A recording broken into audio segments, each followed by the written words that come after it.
Welcome to the Frenchfries Summit. Welcome! We need to see you right there.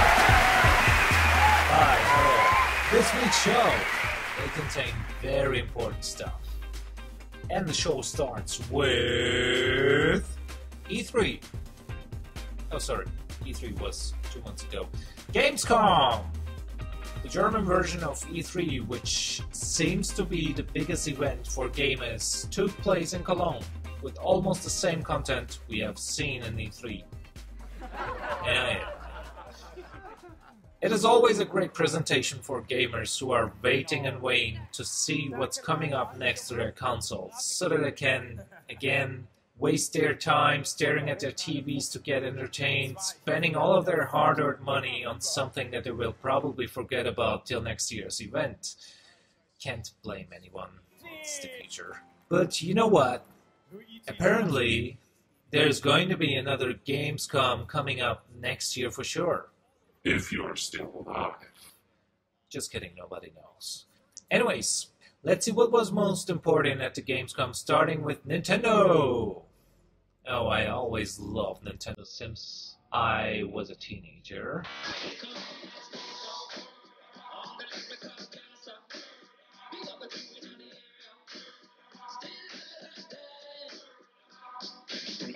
You know, they are always looking forward to entertain people with their mysterious stories, characters, powerful colors, and so on. I think besides the spooky adventures of Luigi with the new Luigi's Mansion title, which I definitely will try out ASAP, because of the funny way to play one of those bros where you don't just have to save the princess, but fight against ghosts as like you are literally a Ghostbuster. In the E3 event, it was to hear that another Zelda title for the Switch is in development, and they briefly talked about it in Gamescom too. Dang it. I mean, after the first title for Switch, which took me days to finish without any YouTube guidance, as per the published little sequel, the game will pick up right where the first game left off. As Link and Zelda both explore some creepy subterranean ruins that seem to be corrupted by the malice brought by Calamity Ganon. So exciting. Can't wait to see. And of course, as a Nintendo tradition, it's all about gaming. Therefore, tons of games will be coming up for the Switch later this year, but no single 3DS title, which I find quite sad, because I really like to use the DS. Nintendo, please at least publish one last game, like Super Mario 3D Land 2 or some. You earn your money, we will get entertained. Isn't that what it's all about?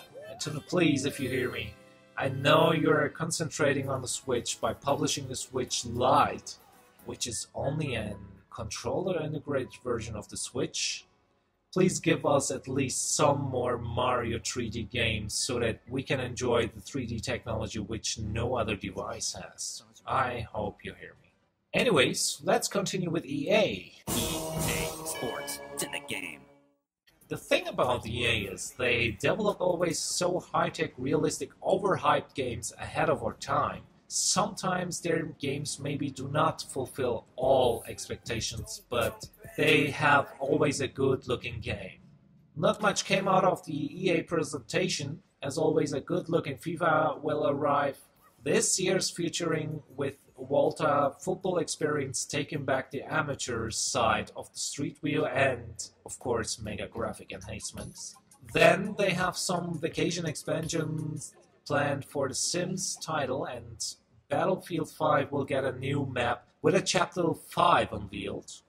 But sure, this year's biggest game by EA is Star Wars Jedi Fallen Order, for which the developer Respawn has shown 15 minutes of gameplay where we get to see Cal Kestis in Jedi action while using his force powers push, pull, freeze, and his lightsaber in combat against stormtroopers while he meets up with Saw Gerrera, which we all know from Rogue One starring Forrest Whitaker, and actually have made the character in the game like Whitaker.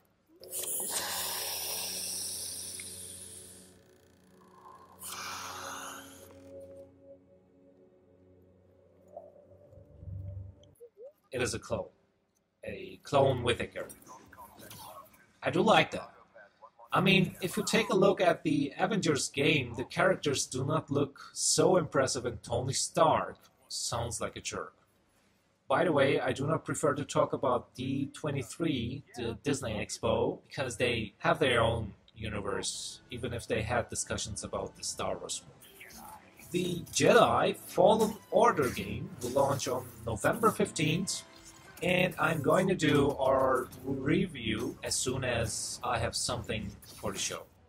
There were many other games shown as like from Ubisoft and co, but I think the most attention spared was to Microsoft this year, which have become, surprisingly in my opinion, a trillion company. But the Xbox event was really mesmerizing as they talked about Project Scarlet, a next-generation gaming console that will come 2020, in which they promise up to 4 times more performance and 8K gaming with 120 frames per second, which will be dope.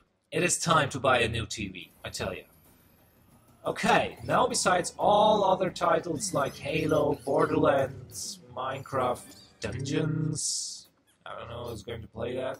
Nonetheless, there was one thing that almost made my battery fail.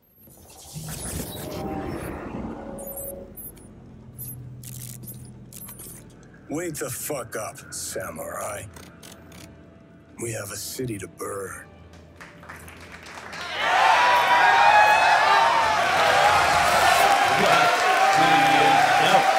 I already felt excited about Cyberpunk 2077 when I first saw it last year, but this gets me out of my metal processor. The launch time is set to 16th of April 2020, but CD Projekt Red had another fucking surprise which blew up the whole E3 a couple of months ago. I mean, this would be a part of Earth's gaming history. This game gives him pursuit to live, I tell ya. I guess that Keanu's part at the game would be like, I don't know, totally 5 minutes, but let's be generous. He's frankly the most wanted action hero at the moment. By the way, what about we have Keanu here in our studio?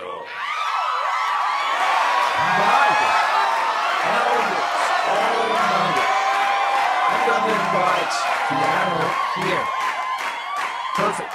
He is going to be our first guest sitting on this motherfucking sofa. So set your notifications for next week. Don't miss out. Now the news. Donald Trump wants to buy Greenland. The American president is eagerly trying to buy the autonomous... Oh, sorry, can I hold myself? State of Denmark. That happens when you have too much money, which you are just able to buy off planets. I thought that the Prime Minister's statement that it was absurd, it was an absurd idea, was nasty. I thought it was an inappropriate statement. All she had to do is say, no, we wouldn't be interested, but we can't treat the United States of America the way they treated us under President Obama. The Danes are not interested in the offer, so says the Danish PM. And they did not talk about it at the G7 dinner summit, which took place in France, where they had discussions about French fries and dressing, etc. Yeah, it was like that. I assure you. Italy's PM Conte resigns at last after taking so much insults from the Interior Minister Salvini, who claims that migrants are eating up all of their pizzas. Yeah, that's a true story. I tell you. I mean, what else could it be? The country is bankrupt and don't have anything else to discuss about but pizza. Coming this fall, Italians awaiting new elections. Now let's continue with sport. The football season in EU has started, and in some parts it is the 3rd week already. And now, the weather. It is flooding everywhere, heavy raining throughout the globe. Here's Wenchuan in China, around $200 million damage. About 30 people died, many more are injured. Here's Turkey, many losses as well there. Or the storms in US, like here in Denver, affecting life negatively, but nobody cares.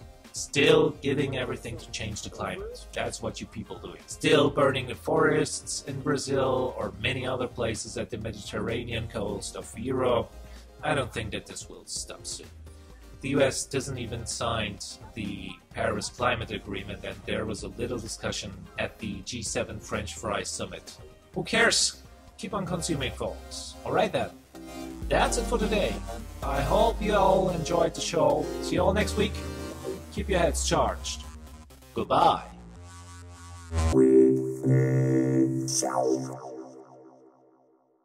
The Weekly Show with Tom Fisher, only on YouTube.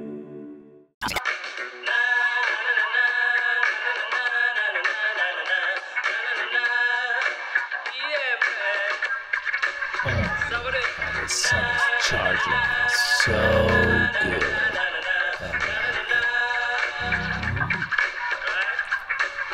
They come and step